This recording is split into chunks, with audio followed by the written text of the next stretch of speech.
The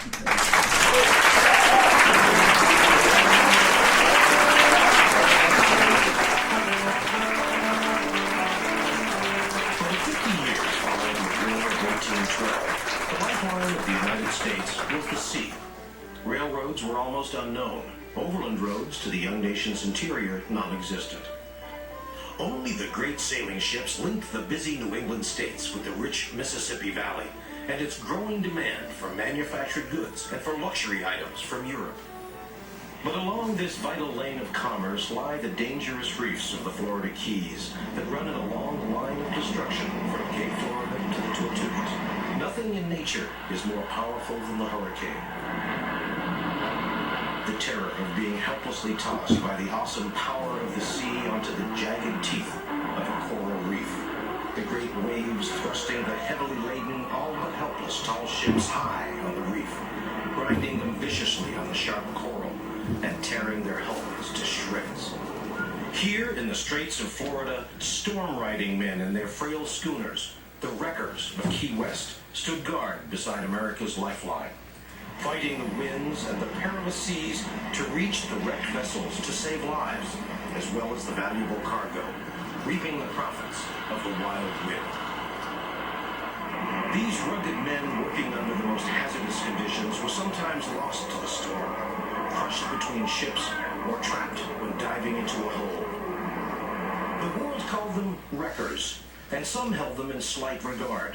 But they established a proud tradition, writing a page of reckless daring and skill in the early days of the New World.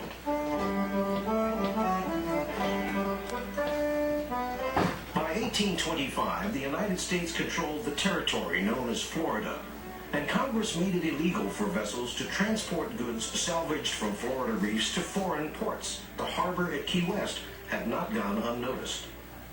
Key West is the only eligible situation for a depot of wrecked property on the whole coast of Florida. John Simonton, the first American owner of Key West. There is scarcely a day that you may not see in the business season from 100 to 150 square-rigged vessels entering or clearing the Gulf off Key West. Stephen Mallory, Florida's first U.S. Senator.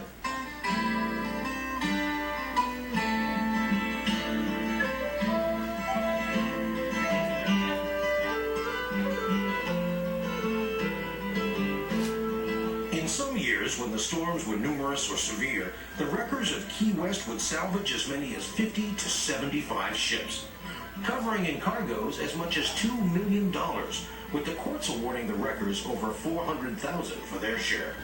Figured in today's dollars at $7 million, with sometimes fewer than 800 inhabitants to share the wealth. Key West soon became the richest city per capita in the United States.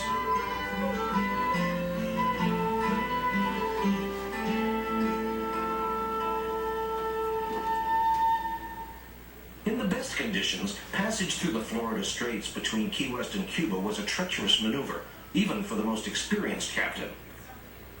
In 1828, a federal superior court was established at Key West. It licensed the wreckers, supervised their fees and settlements, and directed the sale of recovered cargoes and ships. According to the law, the wreckers receive from 25 to 50% of the salvage. The weather, the danger to the wrecker and crew, the level of skill required at the time it takes to complete the salvage are all considered in my awarding them their due. Judge William Marvin, 1838.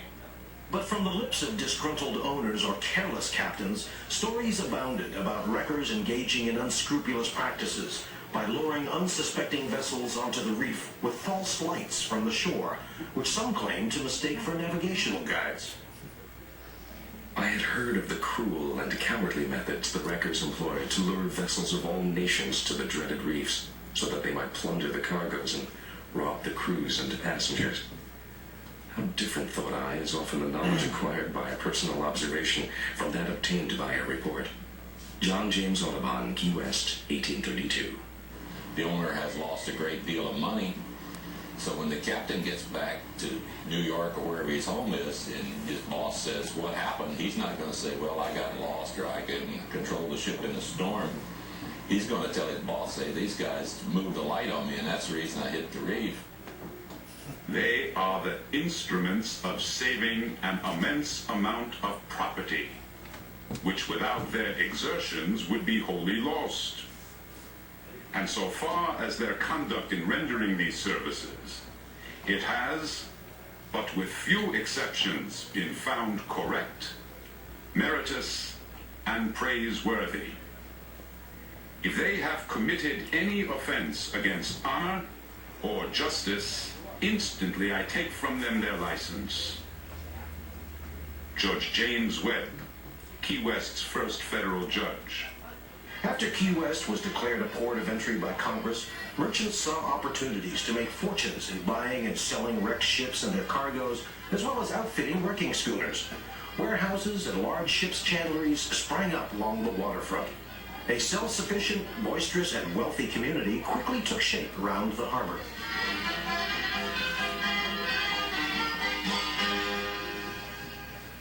Key West is a little village of hardy seamen, undisturbedly reaping a rich harvest from the enormous losses of commerce on the reefs and the vast unlighted coast.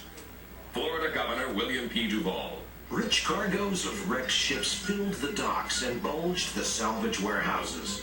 The streets teemed with the strange and busy life that was particularly this island's own. A wreck was the most wished for and thoroughly enjoyed thing that could happen, provided no lives were lost.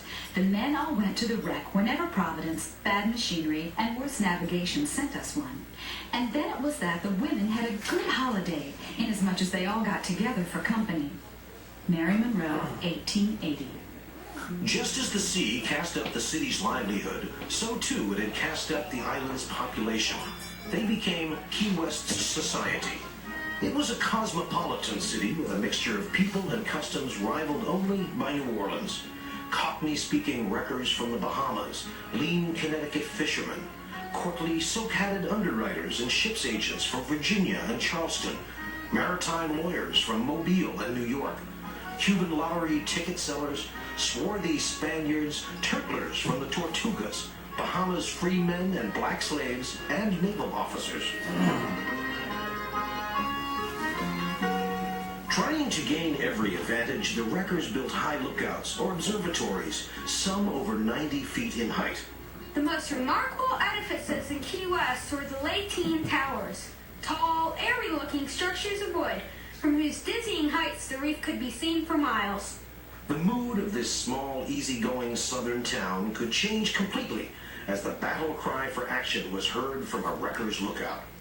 Wreck the shore! It was a cry heard in Key West as fierce and exultant as the sound of trumpets. Through the whole town it echoed and re-echoed from one home to another.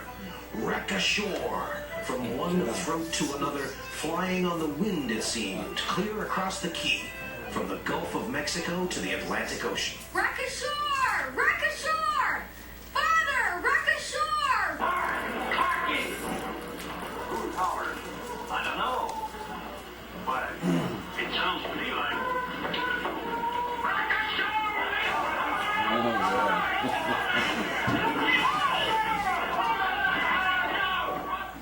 For this was a race as well as a rescue, since the first captain to reach the shipwreck became the wrecking master, who would direct the operations, call upon the other wrecking schooners only if needed, and claim a greater share of the salvage. However, the wreckers of Key West did not always stay home to await the storm. They had reefs to watch far from Key West. Imagine this long stretch of reef, with wreckers stationed at regular intervals along its concourse, surveying daily 150 miles from Key Biscayne to the Tortugas. In the many years that wrecking was king, the year 1856 was to bring the richest rewards. In today's dollars, the awards in 1856 represented almost $7 million to be divided among the 2,840 citizens living in Key West. On August 5th, 1856, the American merchant ship Isaac Allington was